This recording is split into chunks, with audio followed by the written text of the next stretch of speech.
toss it back to you and we get more information. We'll see what happens with Mr. Combs, but the jury, what a fascinating conversation that will be with them if they're willing to talk and share what happened inside that deliberation room. Sure. We're going to go to Phil Tate, who is back at the courthouse and has a lot of people behind him. Phil. You can imagine that scene. Yes. Yeah, Michelle Pedro, this is a completely different look as to what we saw about 2 hours ago. As we know, deliberations began about 9 a.m. and it was just about an hour when we started to come onto the air where we got that verdict that Sean Combs is found guilty on some of these charges. Outside of the courthouse here, we're just going to have our photographer push in for a second. Outside of the courthouse, it became flooded with people. There were even some screams from even some folks as that verdict came out. Many of these people are familiar faces as they've been showing up for the duration of the trial. Many of them streaming, catching those arrivals of the family, the defense attorneys, and all of those who have been involved in the case, including the prosecution. Again, right now you're taking a live look outside of the federal courthouse. There is quite the scene out here. Again, when that verdict did come down, that there were many people starting just to yell, more people just flooding onto the sidewalk, just trying to capture a glimpse or to find out exactly what exactly happened inside of that courthouse. Again, we're following all the details as to what's happening inside of the courtroom, guys.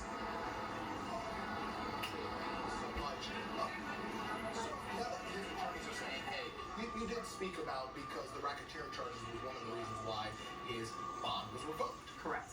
Now that it's dropped, do you think he will be released?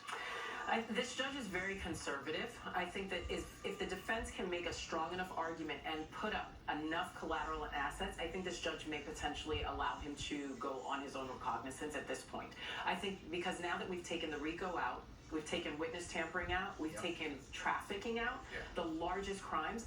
This transportation for prostitution is much more of a procedural crime in the sense that you pay someone, they're engaged. There's no violence in that. There's nothing that's harmful to the public. So I think the likelihood is this judge may allow him to post bond. There's just no one to influence anymore. Right. Correct. And because the toughest charges, the charges that had the highest penalties to them, the RICO charge is gone.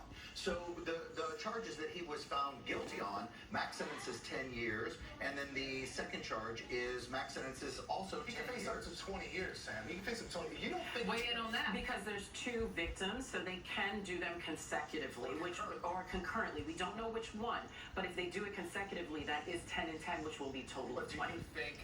Will it be the max? Do you see the max in this? I do not see the max. I think the prosecution is going to push for the max because they've lost the higher charges. I do not believe that they will get that because that has to be supported by the record. You have to show that this person is either had an extensive violent past, that there are other things that are mitigating factors. There were children involved that would increase that. If there are no aggravating factors, he does not qualify to be at that high end. At the 10-year mark. At the 10-year. Kimberly Richardson joining us, Eyewitness News. Kimberly Richardson joining us with more information. Kimberly.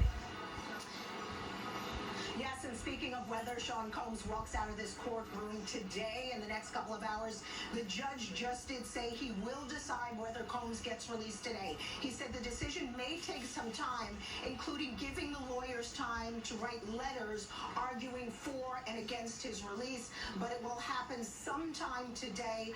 Prosecutors asked for, quote, a few hours. The government says it plans to, quote, look for significant incarceration for Combs. Remember, he's been in since he was arrested. He did not. He tried several times to apply for bail. Those packages were shot down. He turned down a plea deal. So he's been at MDC over in Brooklyn for several months now.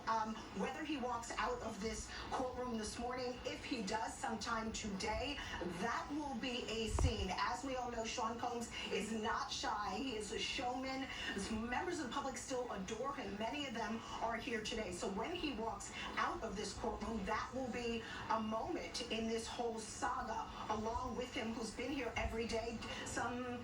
Just a few family members, his 3 sons, his 3 daughters, his mom, other relatives. They will be behind him, no doubt, claiming victory and showing that. So we shall see. It will be a very interesting moment if and when today, if Sean Combs walks out of this courthouse. Back to you guys. Just to wrap up exactly what you said into tight sentences, the judge has just said that it is possible that he will make a decision today, that Sean Combs, who has been in prison since September, may walk through those doors today. I know, right? Yes. the judge again saying he wants to give the lawyers some time to write letters and to argue for and against his release. But yes, prosecutors asked for a few hours to do that. We're going to go with Yes. you in a second, but again, lawyers have until 1 o'clock to file those letters releasing Combs. This is new information just into our newsroom as we speak. When the judge mentioned Combs not wanting to go to MDC, Combs, they said, vigorously shook his head and made prayer hands at the judge. The judge then told Combs that you're going to have to cool your heels in the courthouse for a while. Again, 1 o'clock, lawyers have to file their letters as to why he should and should not be released. And when you hear that, 1 o'clock, is that enough time? I mean, it seems like Yes, several hours. this is a standard argument, and you either have the aggravating factors that the prosecution is going to be looking for, or you don't. Here is where this judge has cut it down the middle, and he is fair. Regardless of Sean Combs' celebrity status or not, the judge is going to go according to the letter of the law. And I do not see the aggravating factors that are going to require him to keep him in prison at this It's time. interesting you say that because his defense attorney did plead to the judge for the release, arguing to prosecutors, saying that prosecutors are overplaying the allegations. That's the exact term that they use. Overplaying. He is going to have his life back, is what his attorney said. He treasures the opportunity he has been given. So those are the exact words from his defense attorneys. So you agree with the attorney? I agree. I think that this is